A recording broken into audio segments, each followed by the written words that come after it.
नमस्कार मंडळी, मी साक्षी शेडगे. आज बनवूया आपण गावाकडील पद्धतीचा मसाले भात किंवा फोडणीचा भातही म्हणतात याला. भात करण्यासाठी घेऊया एक भांडे. त्यामध्ये तेल, जिरं आणि कांदा टाकू. कांदा चांगला लाल होऊन द्यायचा. मग त्यामध्ये लगेच टोमॅटो टाकायचा.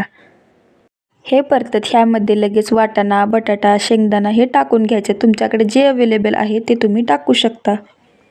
हे चांगले तेलामध्ये परतले गेले पाहिजे. लगेच ह्यामध्ये हळद आणि वाटण केलेले लसूण खोबरे हे टाकून घेऊ. हा मसाला तेलामध्ये चांगला परतला गेला पाहिजे. ह्यामध्ये चवीपुरते मीठ, धुतलेले तांदूळ टाकून हे सगळे मिक्स करून घेऊ. परतून झाल्यावर ह्यामध्ये गरम केलेले पाणी टाकू.